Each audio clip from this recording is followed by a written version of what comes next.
definitely a hard act to follow.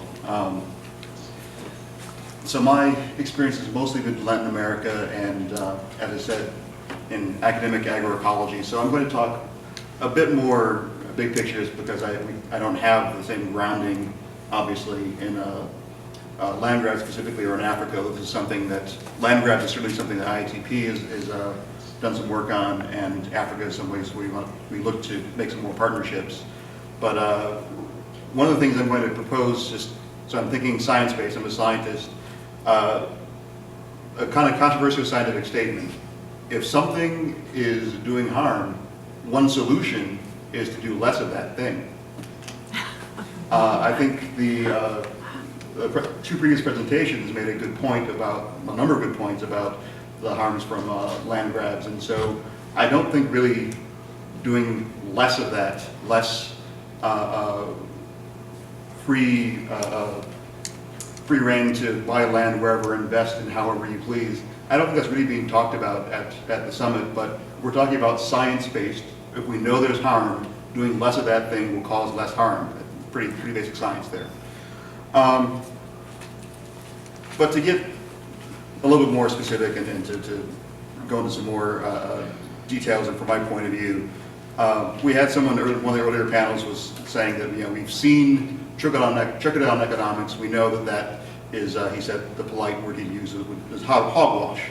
But that is basically the approach that's being proposed, a very corporate-led agenda, an agenda that might enrich some of the leaders there and the corporations. But in terms of dialogue, which I do agree is important, one of the earlier panelists this morning talked about the summit as a potential place for dialogue.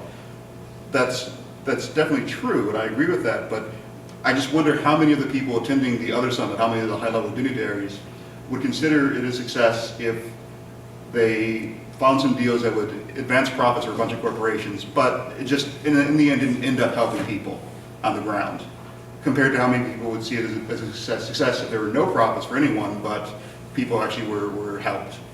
I don't think that you'd see the majority of people saying this. The second one is the outcome that they're looking for. And I mention this because I think part of the challenge we see, the challenge and the potential of agroecology, is that you really can support systems that make people better off, that are better for the environment. It doesn't always or even usually make corporations better off. And I think that's a key problem. That's why we need social movements. That's why we need organization and allyship, because right now, if it doesn't make the corporation better off, it's not really viewed as a viable solution to providing human rights, I'd argue.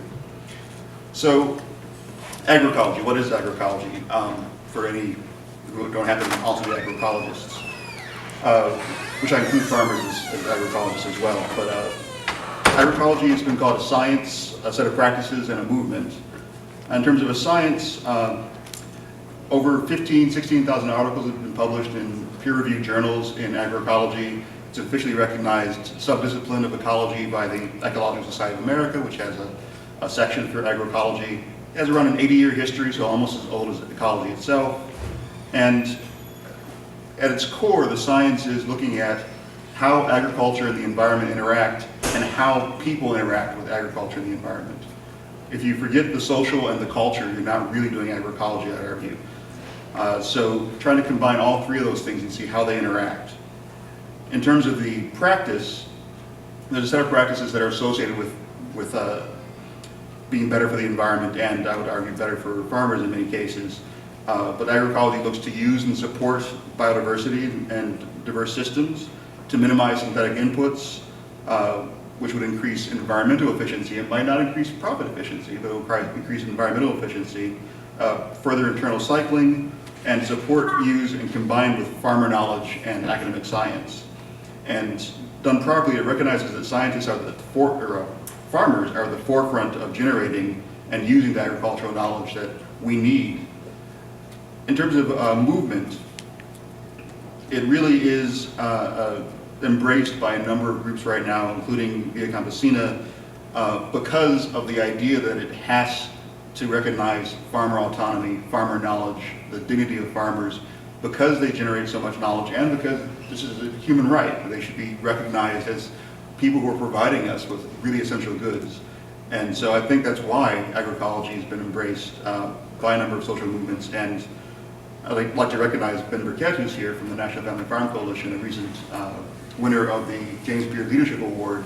His organization has been involved with this, with food sovereignty and agroecology, with looking at how you can make things that are better for farmers, better for consumers, and better for the environment. They just might not always be better for corporations. So that's agroecology, and I want to say, like I said, it's an opportunity and a challenge because we have the science. We know we can improve these systems, but we really have to sort of contort ourselves sometimes if we want to make it also work for corporations. If you think about, if you look at the science, we know there's a number of cases, including in Africa, but from around the world, where you can increase yields and decrease fertilizer and pesticide use. We know fertilizer is overused in the United States. You can reduce it, still get the same yields or higher yields. In Africa, there's a lot of cases where there does need to be a little bit more synthetic inputs, at least for the time being, but a number of studies have showed that it still takes half the amount of increased inputs if you use agroecological methods, which includes green manures, using legumes that fix nitrogen. It takes half the additional fertilizer as more conventional methods. So how would we sell this to the people at the other summit? How would we say, well, yeah, you can go in that market, but you can only sell half as much as possible? Yeah, we can help farmers out, and they're going to use less of your product in the doing of that. That doesn't sell by itself. That could really help farmers and really help the environment to use less pesticides and fertilizers. And you could maybe think of a business opportunity in there somewhere, somehow, but you got to sort of bend around backwards to think of how that's good for corporations, even though it's already good for the environment and for people to use less of these inputs.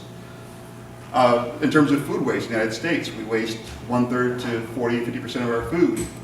In other countries, including Africa, a lot of it ends up spoiling because of improper storage or unavailable storage. But why would a company want us to buy 4 pounds of food to eat 4 pounds of food when we could buy 8 pounds of food to eat 4 pounds of food? What's the possible advantage there? Again, you could think of a way, maybe there could be a corporation that has some kind of waste recovery thing, but really the obvious solution, waste less food, is not a great business opportunity. So we have just all these examples where we can use integrated pest management, we can use green manure. There are a number of studies recently by some colleagues of mine that these agroecological methods to get fertilizer, to get nitrogen into the system, they were much, much better than precision agriculture, than the most current other science, I'd say, in agriculture. Agroecology is science, it's a scientific article. But the precision science-based agriculture often says, well, we can use the satellites and the GPS and we'll do all that. And maybe that has a place, but we know these other methods that farmers have pioneered and scientists working with farmers have helped keep improving. We know those already work and they use less. It's just not necessarily going to do everything for also making money. Just a couple of other points. There's also this surprising science-based fact called the inverse productivity relationship between farm size and productivity. Said briefly, in most countries, most studies have found that smaller farms are more productive per unit area. They see it again and again and again. Not every single time, but that is the overwhelming pattern. That's not something I hear very much in the overall science conversations. The science-based development to say, oh, well, yeah, small farmers, we definitely need more small farmers and to put more emphasis and break up large farms into small farms. That's not something you hear, but it's certainly justifiable from the science. There was a great study some years ago finding planned obsolescence in seeds, that companies, I don't know if it surprises anyone here, but they plan their seeds to sort of phase out and you have to buy the newest brand new one, just like actually all of our iPods and iPads. They expect you to use it for a little while and they're not even going to make it last for a couple of years because they want you to buy the next one. So we know that these things are happening. We know also that diversified systems provide greater dietary diversity, which is really, really important. It's an undervalued part of the conversation, I think, about food security. We also see in many cases it improves the status of women and children when done in a participatory manner. So we know these things work. We know that this diversity is better for climate change. We know it's a diversified portfolio, essentially. I mean, someone likened it at a previous conference I was at to, the family car that is reliable and does a bunch of things as opposed to the sports car. You know, our current agriculture is all sports car. It's really good at going fast. It's not good at anything else, including responding to tight curves like climate change at really high speed. You know, we need to look at systems that are more diverse. And we know that yields are more stable, profits are more, for farmers, are more stable with more diverse systems. They just don't scale up the same way in terms of manufacturing, in terms of export crops. So there are a number of communities and movements, as I said, practicing what I'm talking about around the world. I mentioned Via Campesina and the National Family Farm Coalition. There's also Tamil Nadu Women's Collective, which is a partner of ITP that we've worked with for some time, focusing on women's empowerment, participation, and multifunctional agriculture. And they started out not necessarily embracing the multifunctional or agroecological part of it, but they found that actually was very helpful for their purposes, for the empowerment, for the participation. And in fact, they were an honoree of the Food Sovereignty Prize last year, and we helped bring them here to the United States. Attempts to grow or introduce soybeans into Afghanistan. And there's this guy who had a great idea. He thought this would really help the Afghani with a food crop. We can put it into bread, and all these different things, and really help get more protein into the Afghanistan system. So leaving aside the cultural appropriateness or whether or not the Afghan people wanted soybeans, which apparently they didn't, the United States government and this gentleman, Steve Kwan, partnered with the American Soybean Association, but they ran into a snag. He said, well, you know, I really want to teach them how to cook soybeans in their own home. The American Soybean Association said, well, that's a deal breaker. The philosophy is their philosophy, but it's not ours, is what the American Soybean Association said. The farm is just the first step in the value chain. If the farm is consuming soybeans, that runs counter to the project. He's saying exactly what I've been talking about here, that if it doesn't make profits, I don't care if people are less hungry. That's not the project. And so I think we have to call a pig sometimes and realize that a lot of things being proposed are not the right things. And doing less of that, opposing that, is itself part of the solution. It's not the only solution. We have lots of examples of other parts of the solution, of agroecology, food sovereignty, but opposing these things that are not designed to help people, I think, is a part we can't afford to forget. Thank you. Attempts to grow or introduce soybeans into Afghanistan. And there's this guy who had a great idea. He thought this would really help the Afghani with a food crop. We can put it into bread, and all these different things, and really help get more protein into the Afghanistan system. So leaving aside the cultural appropriateness or whether or not the Afghan people wanted soybeans, which apparently they didn't, the United States government and this gentleman, Steve Kwan, partnered with the American Soybean Association, but they ran into a snag. He said, well, you know, I really want to teach them how to cook soybeans in their own home. The American Soybean Association said, well, that's a deal breaker. The philosophy is their philosophy, but it's not ours, is what the American Soybean Association said. The farm is just the first step in the value chain. If the farm is consuming soybeans, that runs counter to the project. He's saying exactly what I've been talking about here, that if it doesn't make profits, I don't care if people are less hungry. That's not the project.